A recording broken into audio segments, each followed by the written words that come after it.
It's tough to be a game developer these days, especially if you're on the PC. The competition is downright insane as millions and millions of games are added on Steam every day.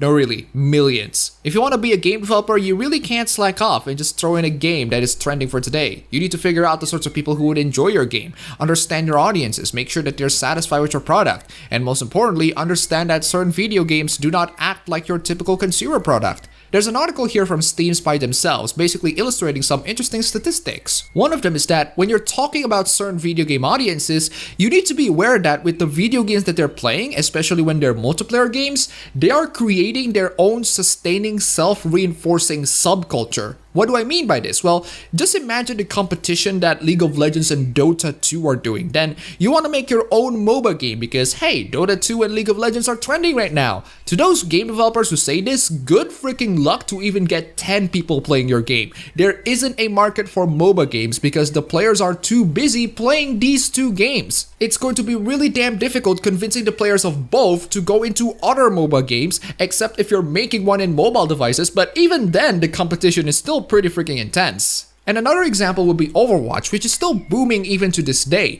It crushes competitions like Battleborn, Lawbreakers, even Team Fortress 2, but it's mostly because Valve is in a freaking coma and doesn't develop anything for like years now. Say what you want about Battleborn or Lawbreakers, whether you like them or not, they're not successful. They're easily crushed with Overwatch's presence. The only game that can remotely compete with Overwatch and still have people to play them is Paladins, and that's because the game is free to play. These two examples highlight how certain multiplayer games can dominate the market, crushing every competition after only a nanosecond of their appearance. Just because MOBA is a popular thing today doesn't mean your MOBA will. To be fair though, this is only happening in the multiplayer scene. If you're making games on single player, there might be some hope for you. But even then, the market in that one is still pretty freaking intense. And to all game developers who think that they can make the next Overwatch, I highly recommend you all to lower your standards. Having an ambition is great and all, but being overly ambitious in this industry is not going to do well for you. Has anyone not learned anything from Daikatana?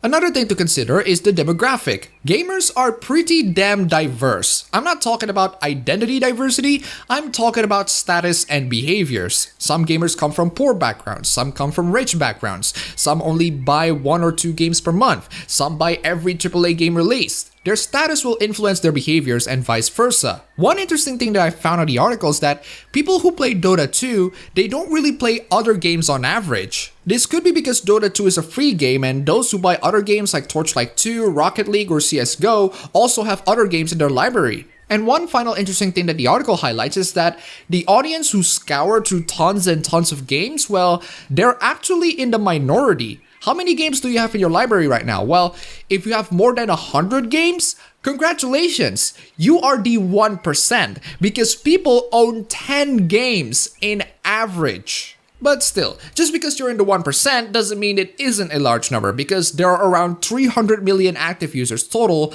and unfortunately this counts for bots as well. And even then, that's 3 million users who basically go on Steam and buy games frequently. For new game developers, the real target demographic is these people, the ones who look out for games and buy them, the 1%. The rest are just following whatever is trending right now, and since their Steam library is so abysmally low, you're not exactly gonna expect them to buy stuff anytime soon. Hell, I'm not even a part of that 1%. I have only 51 games in my library right now, and I doubt that it will increase drastically as time went on. And of course, with the incredibly intense competition in the gaming market, a lot of companies are going to do its best to milk profits from consumers so that they are able to sustain themselves. You see, the production budgets of games are getting more and more expensive. Lots of companies are going to do whatever it takes to make sure that they can gain profit, and some of these practices are the scummiest business practices to have ever existed, to the point where nobody would cry when tragedies happen to you.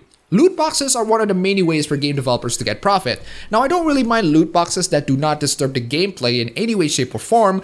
I do mind those that do, and some games do to the point of ridiculousness. And the most horrifying thing is, even if the loot boxes are purely cosmetic, you have game developers like Activision having a patent to manipulate the matchmaking system so that people are encouraged to buy stuff from the microtransactions. Essentially what it does is that it puts low-skilled players with high-skilled players who have better guns and weapons. Even if Activision said that they haven't implemented the system yet, the fact that they thought that this is a good idea is freaking ridiculous. It's like finding out that your friend has a blueprint of a nearby bank mixed with markers of possible entries. Your friend might have not robbed a bank yet, but the fact that he had this blueprint with completely elaborate plans to rob one is rather unnerving, isn't it? My opinions on loot boxes is, regardless of whether or not it's impacting the gameplay, regardless of whether or not you call it gambling, please for the love of God give warnings that there are going to be microtransactions and or loot boxes in the game. If you won't give warnings, PEGI and or ESRB, then I'm going to listen to other players who play the game, especially YouTubers, but then you demonetize them to discourage them further on making videos. Do you see where this is going? A lot of big corporations right now are trying their hardest to make sure that you buy every single one of their lies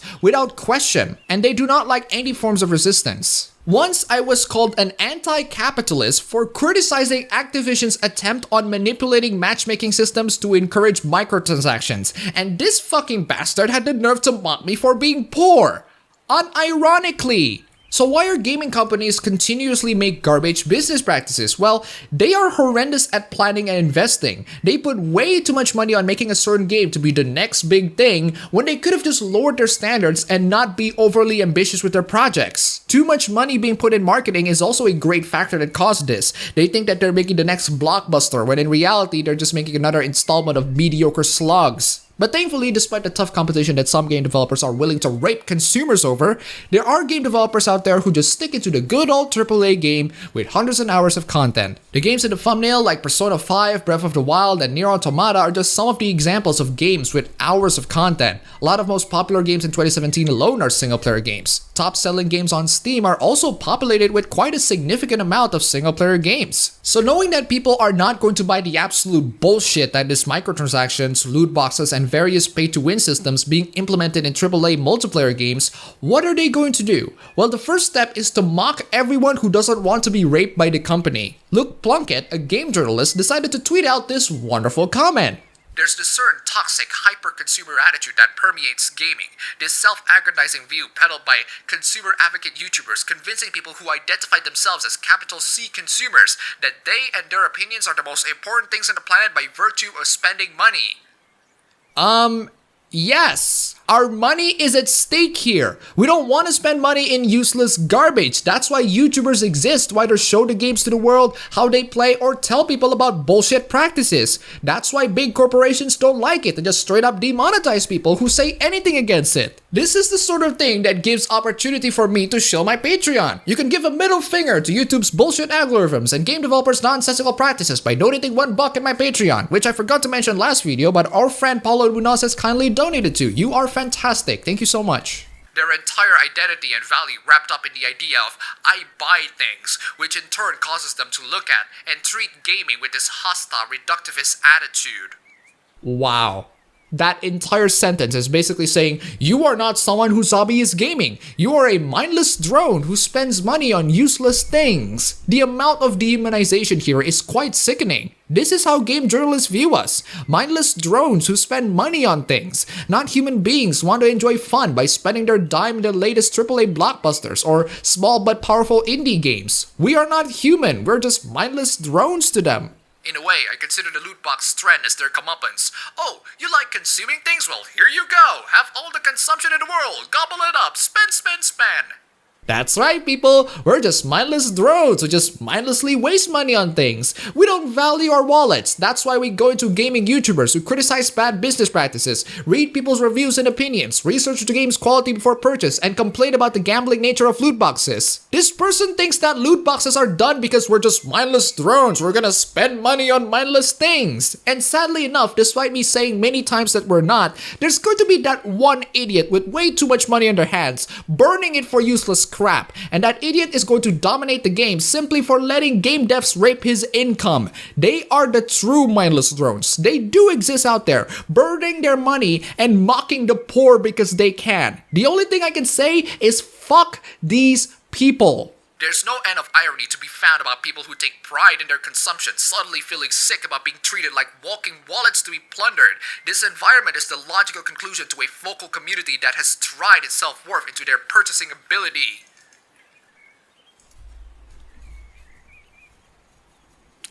Remember when I say that gamers are diverse?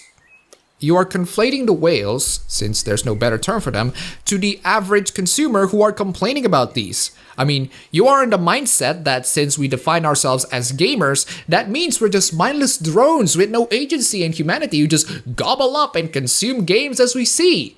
No. We're human beings. We have standards. We don't want to be treated as if we're all whales who have way too much disposable income and are willing to burn our money away. Our money is valuable to us, and we want to know if those money can be used for something fun. But you clearly don't care. You're calling us hyper-consumers with too much disposable income and also mock us for being poor. If you're going to insult us, I suggest you to pick one. Anyway, that was rage-inducing. Let's get to the next one. Yes, AAA single-player games are dying, and that's fine. This article is misleading as hell. What they're referring to as AAA is EA and Activision. Apparently, other AAA game publishers with popular titles in 2017 like Nintendo, Square Enix, Microsoft, Warner Brothers, Sega, etc., they're not AAA publishers. Hard news for the video game world today for fans of Dead Space, Star Wars, and single-player games. EA is shutting down Visceral Games, casting the future of its Uncharted-style Star Wars title into serious doubt. It's a blow to all of those that have been eager to sink their teeth into a meaty single-player narrative game set in the Star Wars universe. There are likely many reasons for this, some of which can be guessed at, some of which are public, and some of which will likely never really be understood by people who weren't directly involved. Actually, I can provide you the reasons why. It's because EA is an evil, greedy corporation. How are they an evil, greedy corporation? Well, just take a look at what they did with Dead Space. Now, Dead Space 1 is not a game that I consider particularly scary, but it's still quite an entertaining gore fest. Dead Space 2 is a pretty damn fun gore fest that tries way too hard to scare you. Dead Space 3 was painfully bland. And the reason why it's so painfully bland is because EA thought that making Dead Space to be not scary and gory is a good idea. Let's make the game to be like your typical third-person shooters. This game is less scary, which already angers a lot of fans, and it's not as gory as the second game, which makes me freaking angry. All of this was done because EA thought that making the game more mainstream with co-op, multiplayer, microtransactions, all of that is a damn good idea for a fucking horror game. In result, we have a generic third-person shooter that is mediocre and painfully bland in every way that doesn't sell well. And EA does this to every game developer that they bought, forced them to implement horrendously bad business practices in their latest games, and fired them when they screw up. No, EA, no. Dead Space 3 was your mistake, and you have to own it up rather than blaming it on anyone else like an irresponsible child. But it's part of a longer story that has been gripping the industry for years now. Whether we're talking about loot boxes or MMOs, that single-player games of the sort we all know and love, with their characters, narratives, and limited runtimes, are on their way out. Games as service, which can be monetized at rates significantly higher than $60 on the customer for years, are what big publishers are after these days. One of the big reasons that EA didn't want to pursue this game was because an Uncharted-style game just didn't fit their focus. And they chose to delay the game instead of scrapping it entirely. What about that? So right now, AAA games are turning into those unnecessarily expensive branded shirts. These things are targeting rich people with way too much money on their hands, while others are going to spend better money at shops that sell shirts in discounts. If both EA and Activision are going to do this route and make their games to be entertainments that only rich elites with too much disposable income can buy and enjoy, good for you. You're limiting your consumers by overestimating their ability to spend money. You know what else is an important factor in making money? Knowing what the consumers are willing to spend their money on. Another point that I want to add here is that multiplayer-only games like Overwatch needs to have the ability to sustain itself in the long run, which is something that both Battleborn and Lawbreakers also lack. Single-player games do not have these drawbacks. You can play them at anywhere, anytime. You can enjoy them at anywhere, anytime. And if you're going to spend way too much money on making the next multiplayer game to be the next big thing, I highly suggest you to have either better planning or invest money on better games. Just because Overwatch is what everyone plays doesn't mean they will play your Overwatch. Yes, the era in which a particular style of big-budget AAA game reigns supreme is coming to a close, and may already be behind us. Games like Deus Ex, Mankind Divided, Prey, and Dishonored 2 all underperform in a market while PlayerUnknown's Battlegrounds and Overwatch have flourished. Change is hard, and we're starting a change right now. Great! Cherry pick a couple of underperforming single-player games to highlight your point. First off, why Deus Ex Mankind Divided? That game was released last year. Same with Dishonored 2. Prey is the only 2017 game you provide that is single-player, and you forget to mention other great selling games like Resident Evil 7, Nier Automata, Zelda Breath of the Wild, Persona 5, even Cuphead is selling well. Overwatch and PUBG are quite lucky to still be sustainable even to this day, but like Team Fortress 2, there's gonna be a time in which they will die out in peace. But that time is not now, and to any game developer who dares to take one step to compete, I have one message for you. お前はもう死んでいる。 Gamers have been clear for a long time that they expect the visuals behind AAA games to continually improve, and so the cost of making all of this has gone up, but the revenue from game purchases hasn't, and that's why publishers are looking up to revenue from other areas like microtransactions and game expansions. At the end of the day, the reason for this shift isn't hard to understand, even if it can be hard to accept. That still doesn't make their business practices less scummy. They're still terrible. They're to the point where people absolutely do not care or even sympathize if game development costs have doubled or tripled. Milking the customer's money in every opportunity and or manipulating them to do so is still not okay, and only rich idiots and dedicated whales are gonna fall into these sorts of tricks while also having the balls to defend it. Single-player games will still stick around to some degree. From the big-budget perspective, we'll still see platform holders like Sony and Nintendo looking for marquee experiences or loss leaders, and we're still going to see the best-in-class developers like Bethesda and CD Projekt Red giving us open-world titles to feast on. Small and mid-sized developers or projects will take up the slack. For the past 2 weeks, I've been sucked into Divinity Original Sin 2, a classic single-player experience if there ever was one, even if there is a multiplayer component. But we'll see less of publishers like EA and Activision committing to giant one-and-done projects. That's alright. Games as service can be just as entertaining and powerful as their single-player counterparts. It's just a change.